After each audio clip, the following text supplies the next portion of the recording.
Bismillahirrahmanirrahim. Assalamualaikum warahmatullahi wabarakatuh.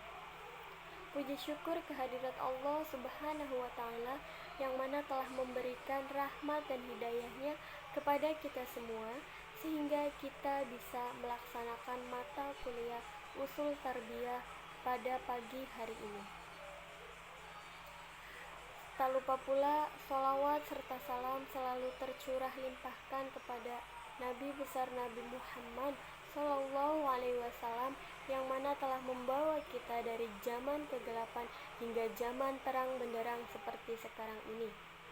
Langsung saja, saya Kusnaini dan rekan saya Yasmin Zahrain Laili Yatunova dan Uswatun Hasanah dengan NIM 68 akan memaparkan mengenai book review yang berjudul Ilmu Pendidikan Islam, Tinjauan Teoritis dan Praktis berdasarkan Pendekatan Interdisipliner. Disebutkan yang pertama Maha Esa, kemudian berakhlak mulia, sehat, berilmu, cakap, kreatif, mandiri, dan menjadi warga negara yang demokratis serta bertanggung jawab. Dengan demikian, pendidikan Islam sebagai sebagian dari sistem pendidikan nasional dengan berupaya menggapai misi tujuan pendidikan nasional tersebut. Selanjutnya pembahasan kelebihan buku kritik. Setelah melakukan perbandingan dengan buku pembanding, penulis dapat menyimpulkan bahwa buku yang berjudul Ilmu Pendidikan karya Profesor Arifin, M.Ed. memiliki beberapa kelebihan. Di antaranya buku ini menggunakan sistematika penulisan yang terstruktur. Materi yang ada di dalam buku ini juga dijelaskan dengan penjelasan yang tidak membingungkan serta mudah dimengerti oleh penulis maupun pembaca. Dalam materi yang disampaikan melalui buku ini juga sudah sangat menarik, karena setiap penyampaiannya ditulis terlebih dahulu pokok-pokoknya. Setelah itu baru diberikan penjelasannya. Kekurangan dari buku kritik, selain kelebihan-kelebihan yang ada di dalam buku ini juga memiliki beberapa kelemahan. Di antaranya, buku ini belum memiliki ISBN sehingga belum mudah untuk didapat dan dicari. Kemudian warna dan cover buku ini juga kelihatan kusam sehingga tidak terlalu menarik perhatian pembaca. Dan juga buku ini tidak dilengkapi dengan gambar di setiap materi yang disampaikan melalui buku ini. Bab 11. Peserta didik dalam pendidikan Islam. 1. Pengertian peserta didik.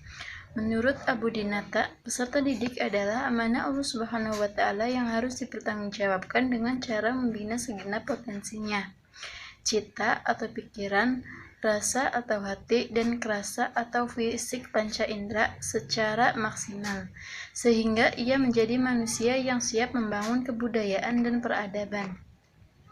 2. Karakteristik peserta didik. Kemudian dalam komponen peserta didik dalam pendidikan Islam, beliau menyebutkan beberapa karakteristik dalam hal memperoleh ilmu pengetahuan, yakni sesuai dengan tingkat usia, kecerdasan, bakat, hobi, dan minat, tempat tinggal dan budaya, serta lainnya. Beliau membagi ke dalam beberapa karakteristik tersebut supaya dapat melayani peserta didik itu lebih tepat, lebih cocok, ataupun lebih sesuai, terutama berkaitan dengan penempatan, sebab jika murid tidak diidentifikasi, maka peserta didik itu tidak akan dikenali, mereka tidak akan mengikuti kegiatan dengan baik. Hasan Fahmi menguraikan tentang beberapa akhlak peserta didik sebagaimana dikutip oleh Abu Dinata sebagai berikut. Yang pertama yaitu seorang penuntut ilmu harus membersihkan hati dari kotoran dan penyakit jiwa.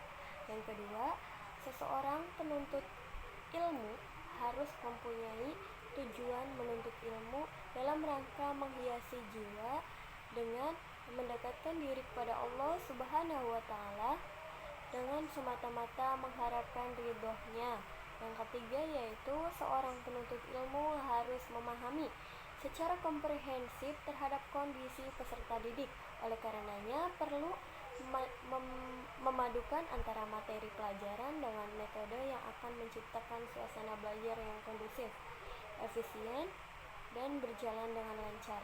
Yang keempat yaitu seorang penuntut ilmu harus tabah dan sabar dalam proses menuntut ilmu pengetahuan kepada siapa saja dan di mana saja.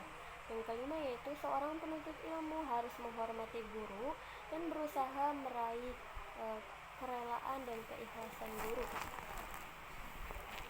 Yang keenam yaitu seorang penuntut ilmu harus memenuhi secara utuh akan kondisi serta pendidik yang memiliki bakat, tingkat kecerdasan, hobi, sosial ekonomi, dan budaya yang berbeda antara satu dengan yang lainnya. Yang ketujuh yaitu memahami akhlak mulia, baik itu yang berkaitan dengan akhlak kepada Allah Subhanahu wa ta'ala dan akhlak kepada manusia serta akhlak kepada lingkungan sekitar.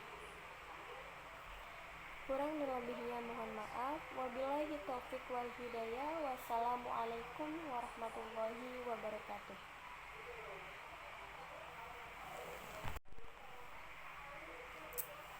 Sekian dari kelompok kami, kurang dan lebihnya mohon maaf.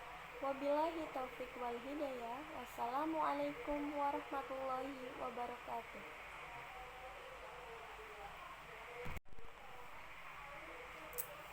Sekian dari kelompok kami, kurang dan lebihnya mohon maaf.